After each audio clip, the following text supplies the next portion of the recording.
아멘. 오늘은 우리 출애굽기 37장을 읽습니다. 궤를 만들었으니 우리 성막의 이 궤, 언약궤죠. 언약궤. 우리 1절 말씀입니다. 먼저 우리 1절 말씀을 함께 읽습니다. 부살렐이 조각목으로 궤를 만들었으니 장이 2규빗 반, 광이 1규빗 반, 고가 1규빗 반이며 아멘. 출애굽기 25장부터 31장까지는 성막에 대한 설계도를 하나님이 이미 말씀하셨습니다. 말씀에 하나님께서 말씀만 하면 말씀이 즉각 응답되고 실천돼야 합니다.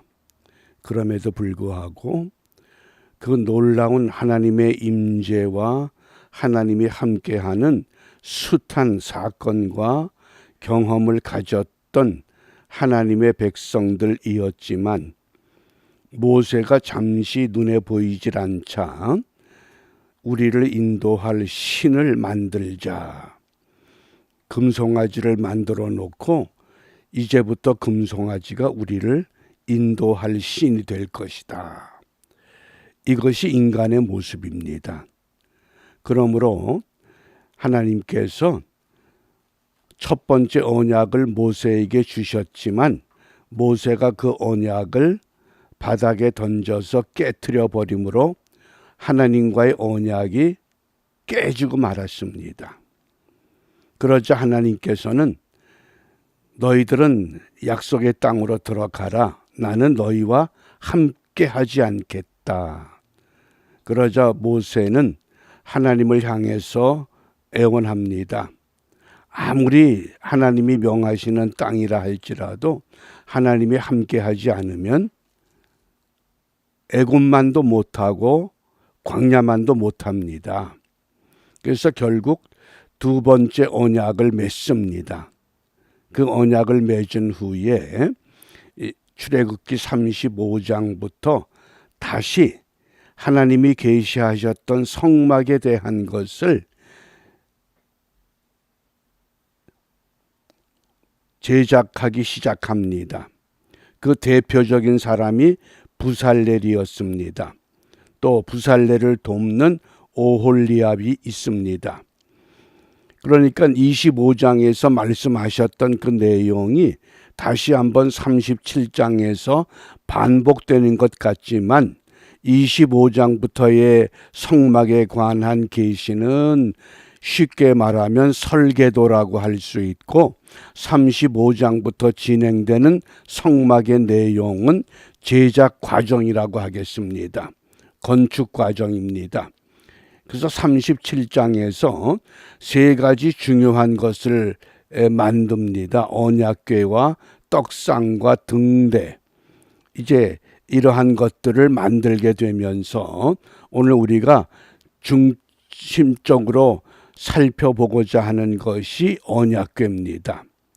이 언약궤라고 하는 것, 그 위치부터 우리가 좀 기억해 보면 우리가 사람을 영적 존재라고 할 때 사람은 영과 혼과 육을 갖고 살아가는 존재입니다.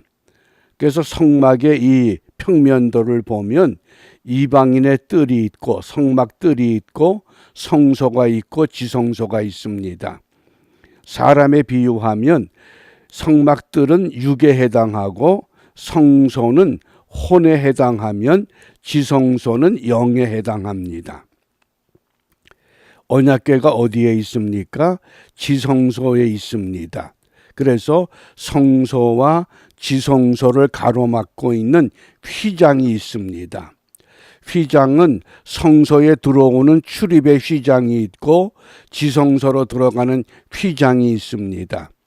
그런데 똑같은 휘장이지만은 지성소로 들어가는 휘장에는 그룹이 수놓아져 있습니다. 천사들의 형상이 수놓아져 있고 성소로 들어가는 휘장에는 그룹의 형상이 수가 없다고 하는 것, 그 차이가 있습니다.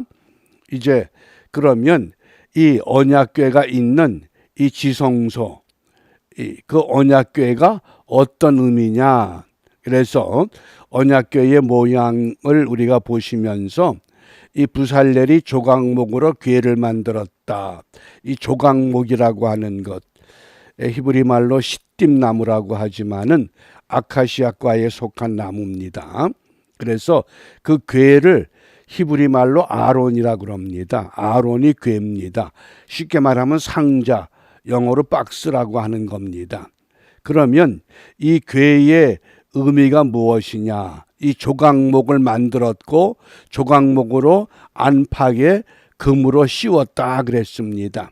그래서 조각목을 예수님의 인성이라고 하면 금으로 씌운 것은 우리 주님의 신성에 해당한다고 이해하면 좋습니다. 이렇게 언약궤를 만들었고 그 언약궤가 다양한 명칭으로 불립니다. 궤, 증거궤, 언약궤, 법궤, 하나님의 궤, 여호와의 궤, 이스라엘 신의 궤, 권능의 궤, 여호와의 언약궤. 왜 이렇게 다양한 명칭이 있느냐? 다양한 기능으로 백성들에게 나타났기 때문에 그렇습니다. 우리가 똑같은 하나님의 말씀이지만은 그 말씀을 받아들이는 사람에 따라서 사람들이 전부 제각기 다른 반응을 합니다. 마찬가지로 언약궤지만은 그 언약궤를 통해서 하나님은 그때마다 필요한 때마다 하나님의 임재와 하나님의 능력을 다양하게 보여주셨기 때문에 다양한 명칭으로 우리가 오늘 이해하면 좋겠습니다. 그러면 오늘 우리가 주된 관심이 무엇이냐? 그 지성소의 언약궤 안에 히브리서 9장 4절 말씀에 보면 세 가지 성물이 들어가 있다 말씀합니다. 십계명의 돌비, 이걸 한마디로 말하면 언약입니다. 그리고 만나를 담은 금 항아리, 또 아론의 싹이 난 지팡이. 그래서 이 언약궤 안에 가장 중요한 요소가 핵심은 십계명의 돌비 언약입니다. 그런데 그 언약궤의 뚜껑을 속죄소라고 부릅니다. 뚜껑이 속죄소입니다. 거기에 두 그룹, 두 천사가 새겨져 있습니다. 그런데 이 속죄소를 카파르라고 합니다. 카파르. 이 단어가 매우 중요합니다. 속죄소를 히브리 말로 카파르라고 하는데 이 카파르의 뜻은 덮어준다, 덮는다 그런 뜻입니다. 그런데 덮어주는 것이 성경에서는 용서하는 것도 되고 사랑하는 것도 됩니다. 베드로전서 4장 8절에 무엇보다도 열심으로 서로 사랑할지니 사랑은 허다한 죄를 덮는다. 그 덮는다는 것이 바로 카파르입니다. 아담과 하와가 범죄했을 때 하나님께서 가죽옷을 지어 입히셨습니다. 가죽옷이라고 하는 것은 하나님이 만든 옷이지만은 아담과 하와의 부끄러운 것을 덮어주셨다. 그 죄를 용서하셨다 그 뜻입니다. 또 노아가 방주를 만들 때에 잣나무로 방주를 만들고 그 안팎에 역청을 발랐습니다. 그 역청이 카파르, 코페르입니다. 그래서 이 방수 역할을 하지만은 물이 들어오지 못하는, 세상이 죄악이 들어오지 못하는 용서를 상징하는 것이 됩니다. 그것이 카파르라고 하는 것. 그래서 성막에서 가장 중요한 핵심은 뭐냐? 언약궤의 뚜껑 속죄소를 말하는 겁니다. 성막은 하나님의 백성들 가운데 하나님이 임재한다고 하는 상징적으로 보여주신 하나님의 집입니다. 그게 성막입니다.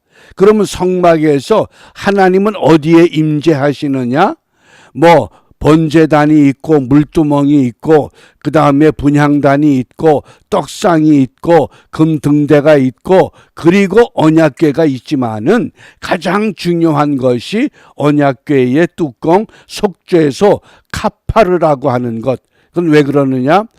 하나님이 그렇게 말씀하셨기 때문에 분명히 우리가 그 언약의 관계에서 속죄소 그 안에 언약이라고 하는 것, 언약 위에서 하나님의 속죄가 이루어지는 겁니다.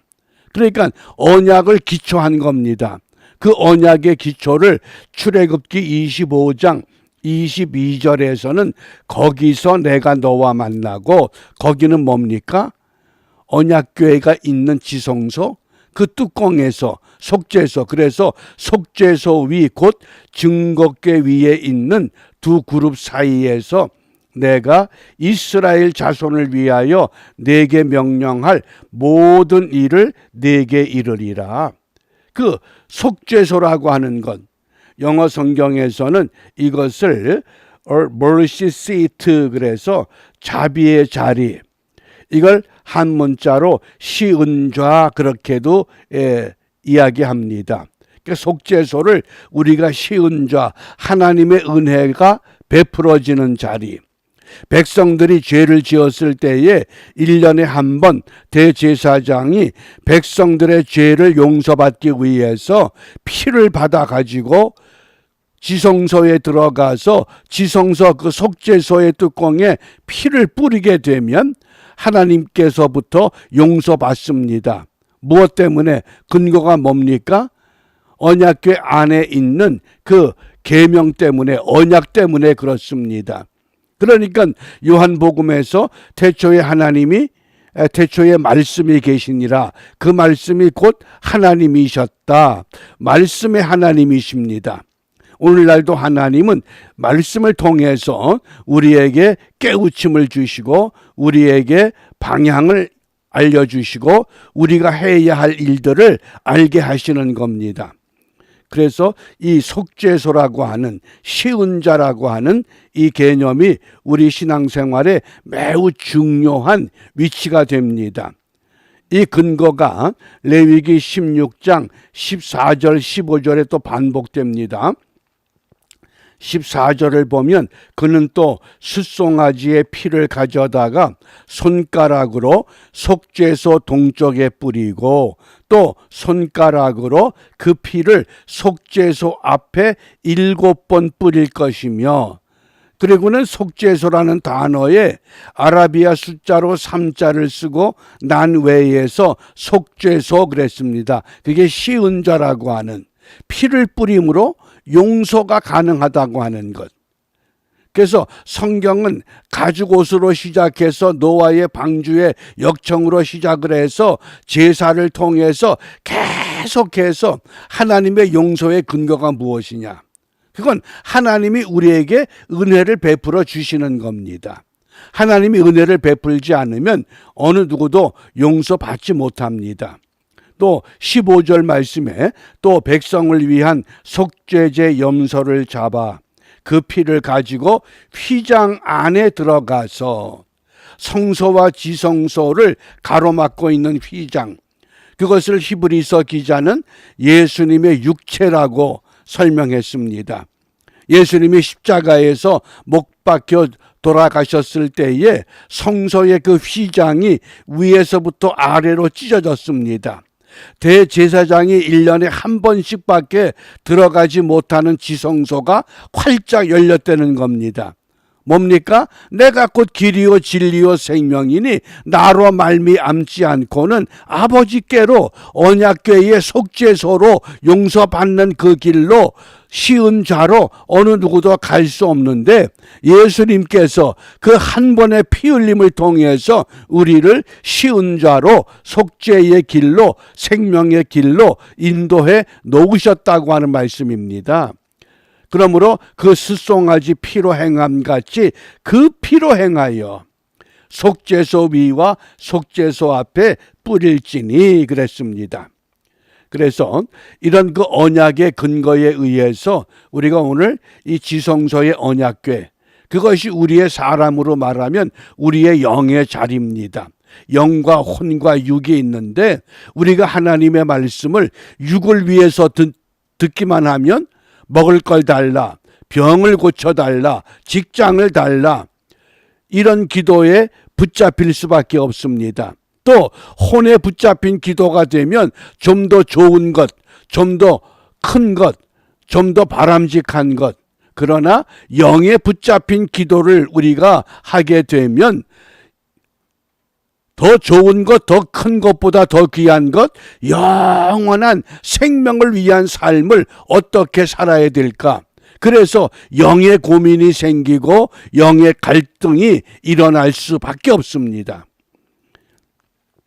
근데 이것을 우리가 어떻게 확신하느냐?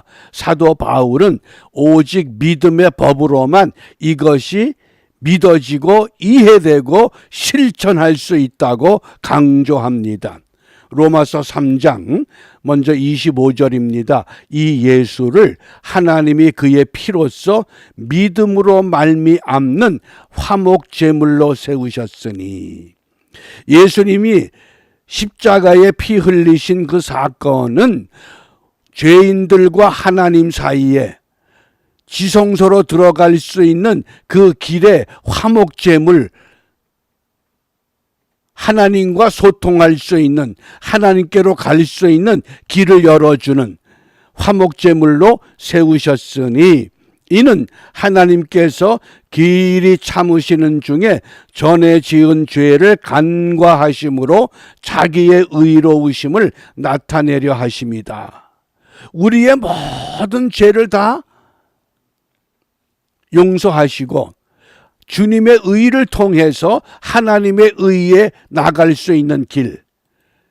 그러므로 26절에서 이렇게 결론을 맺습니다. 곧 이때에 자기의 의로우심을 나타내사 자기도 의로우시며 또한 예수 믿는 자를 의롭다 하려 하심이라. 이게 믿음입니다. 무엇을 믿느냐? 예수 믿고 복 받는다, 예수 믿고 구원 얻는다. 그런데 그 핵심은 예수님을 믿음으로 말미암아 우리의 죄를 다 용서해 주시고 우리를 의롭다고 인정해 주는, 그것이 믿음의 법이라고 하는 사도 바울의 강력한 메시지입니다. 그것이 예수 믿는 믿음이라고 하겠습니다. 우리가 예수를 믿음으로 인해서 이 땅에서 건강할 수 있고 또 부유함을 누릴 수 있고 다른 사람보다 뛰어날 수도 있습니다. 그러나 그것보다 더 중요한 것은 나를 의롭다고 하신 것, 나 같은 사람을 불러서 의롭다고 인정해 주신 것, 예수 믿는 자를 의롭다, 이것을 우리가 확신하면서 오늘 12월을 시작하는 이 은총의 달에 이 믿음의 은총이, 의의 은총이 우리의 삶의 활력소가 되어져서 12월 한 달 매일매일의 삶을 통해서 하나님이 나를 이렇게 사랑해 주셨구나, 지금도 나를 이렇게 사랑하시는구나, 우리가 이런 믿음으로 결단하고 또 이런 믿음의 기쁨을 함께 나눌 수 있는 은혜의 한 달이 되었으면 합니다. 이러한 뜻에서 오늘 우리가 무엇을 기도할 것인가? 디모데전서 2장 4절 말씀에 하나님은 모든 사람이 구원을 받으며 모든 사람이 구원받기를 원하십니다. 그리고 진리를 아는데 이르시기를 원하시느니라. 모든 사람이 구원을 받기 위해서는 진리를 알아야 됩니다. 그 진리가 예수님입니다. 그러니까 우리의 사명이 뭡니까? 예수 구원을 전하는 것밖에 없습니다. 이 땅에 태어나서 내가 단 한 명이라도 예수 구원을 전할 수 있는 한 생명이라도 우리가 구원해야만 합니다. 그 일을 위해서 오늘도 우리의 삶의 현장에서 생활하는 전도인으로 살아있는 생명 말씀의 증인으로 우리가 굳게 무장하고 과연 나를 통해서 구원받을 사람이 누구인가? 나를 통해서 내 모습을 보고 내 삶을 보고 내 생명을 보고 하나님의 말씀에 귀를 기울일 수 있는 사람이 누구인가? 우리가 한 사람 한 사람 이런 믿음을 갖고 이런 마음으로 사랑으로 그들에게 다가가서 우리가 생명을 구원하는 일에 모두가 참여하고 또 열매 맺는 은총의 삶을 결단하는 축복의 한 날이 이루어질 수 있기를 바랍니다. 기도합니다. 은혜로우신 아버지 하나님, 은총의 달을 맞이하여 이제 12월 한 달 우리가 이 땅에 육신으로 오신 우리 주님을 기다리는 대망의 절기를 지내면서 나 같은 사람이 예수 믿고 구원받아 생명의 길을 찾아간 것처럼 아직도 이 땅에는 주님을 알지 못하는 수많은 사람들이 살고 있습니다. 우리가 그들을 바라만 볼 것이 아니라 어떻게 하면 내 삶을 통해서 내가 먼저 받은 하나님의 말씀을 통해서 저들의 영혼 속에 이 생명을, 이 말씀을, 이 진리를 깨우쳐 알게 할 수 있을는지 우리 각자에게 하늘의 지혜를 주시고 은총을 베풀어 주셔서 내가 받은 은총 그들과 더불어 함께 나누면서 하나님의 생명이 새롭게 피어나는 은혜의 한 달이 되도록 인도하여 주시옵소서. 이러한 은혜가 우리 모두에게 이루어지기를 소원하며 주님께서 가르쳐 주신 기도로 함께 기도합니다. 하늘에 계신 우리 아버지, 아버지의 이름을 거룩하게 하시며 아버지의 나라가 오게 하시며 아버지의 뜻이 하늘에서와 같이 땅에서도 이루어지게 하소서. 오늘 우리에게 일용할 양식을 주시고 우리가 우리에게 잘못한 사람을 용서하여 준 것 같이 우리 죄를 용서하여 주시고 우리를 시험에 빠지지 않게 하시고 악에서 구하소서. 나라와 권능과 영광이 영원히 아버지의 것입니다. 아멘.